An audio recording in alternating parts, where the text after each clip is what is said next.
Good morning, everybody. So, the employees here, and I want to talk about the employees here for a second. The employees here at Villalobos, we have a really diverse group. They're a very eclectic group. And many of them are, I would say, like a pagan following. Okay?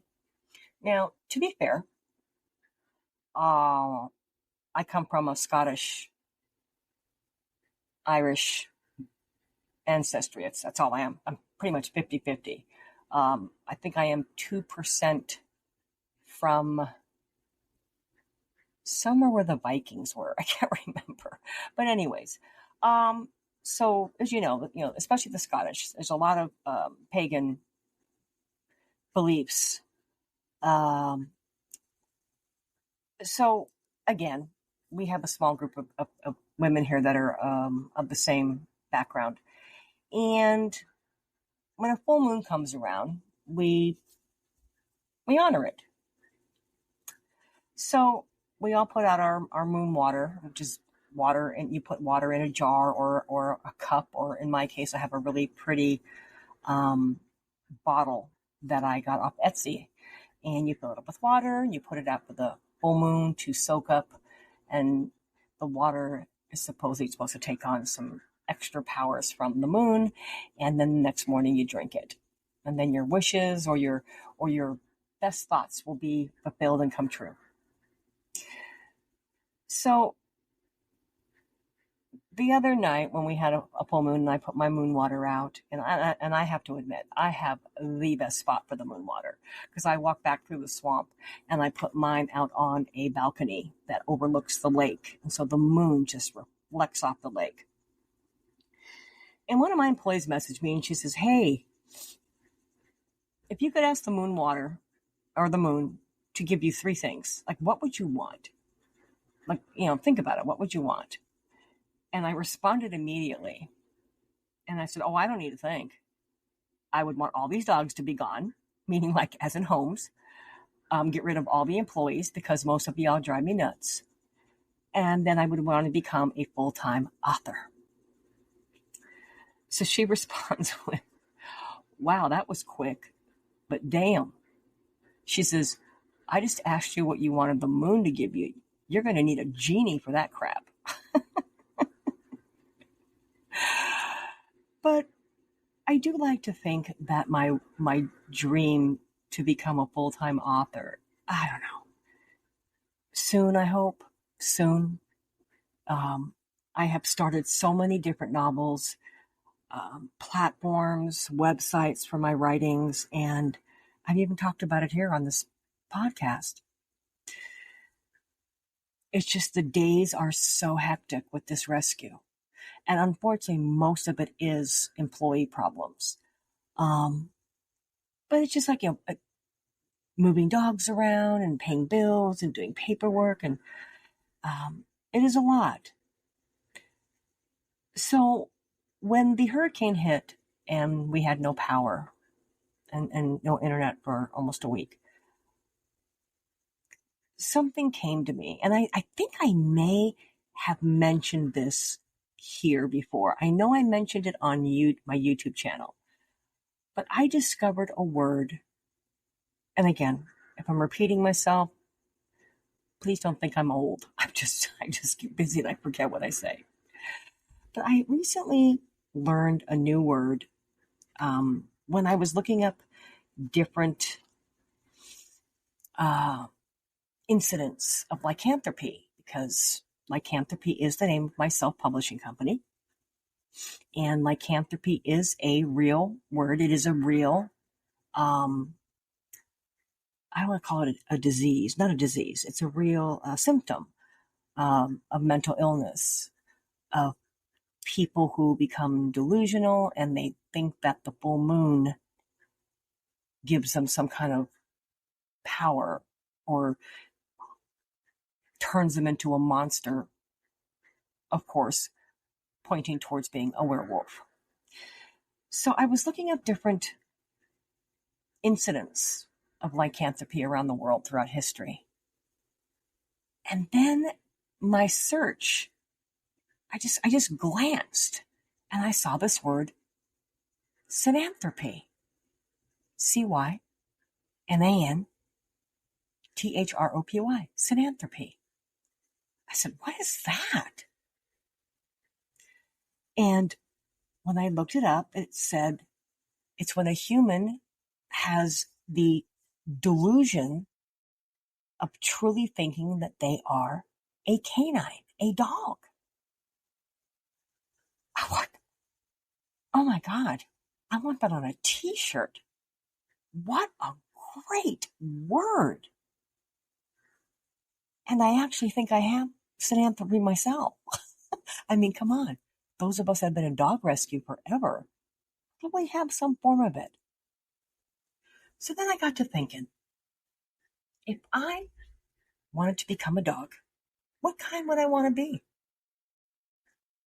And then my imagination went wild.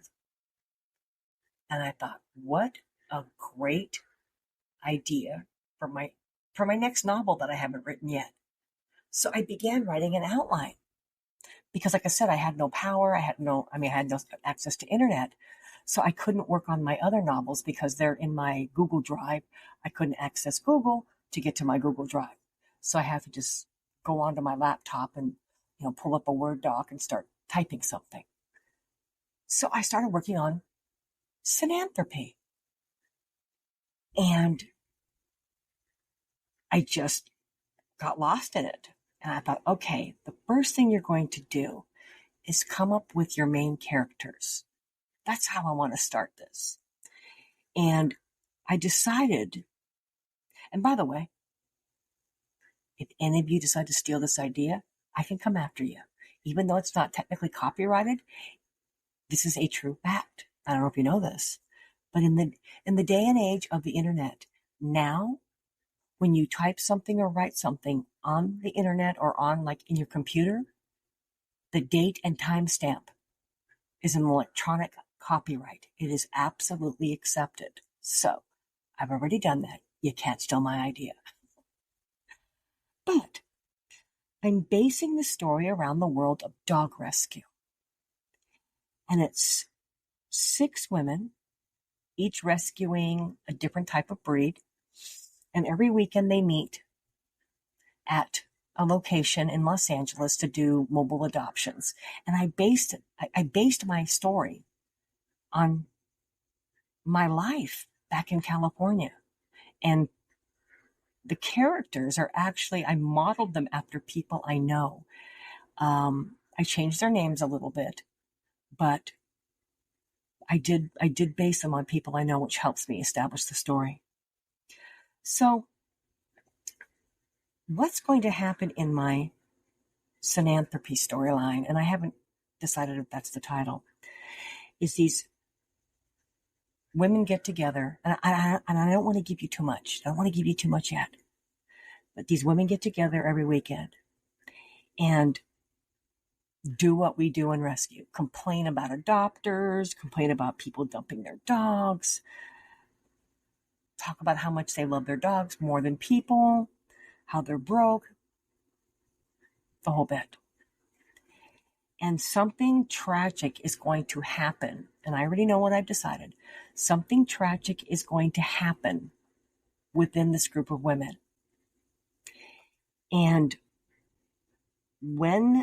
after the tragedy, and these women are getting together to talk about it. Again, I'm not going to give you all the details. But they magically, and I'm using the word magically loosely, they magically turn into dogs, like the dogs they rescue. They become that breed.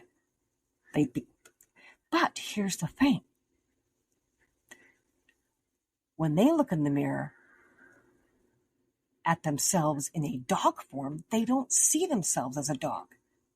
They see themselves as a more competent, slightly different looking form of themselves as a human. Basically, everybody else is going to see them as dogs, including each other, except they don't see themselves as a dog. For example, one of my characters. Her name is Becky, and she is Rottweiler Rescue.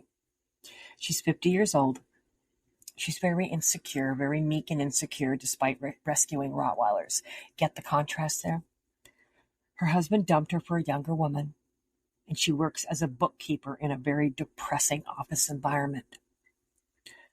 Well, when this magical thing happens and she gets turned into a real Rottweiler, she takes on the alter ego name of Rebecca Rotten.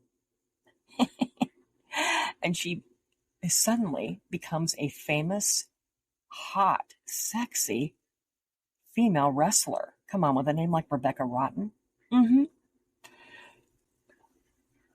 But everybody still sees her as a dog. But she suddenly thinks she's this famous wrestler. And when she looks in the mirror, she's this drop-dead, gorgeous, curvy, like chiseled woman with like long black hair. So in dog form, she becomes more confident as a human. So I have these women, what they do in dog form is they're going to get revenge on some of the humans that caused the tragedy within their group. Now they do turn back and forth from human to dog. I haven't decided how yet, but Cynanthropy. If you could become a dog, what kind would you want to be? Think about it. And my mission is to rescue. But my hope is that one day I won't have to. I'm thinking some really naughty thoughts right now. Talk to y'all tomorrow morning.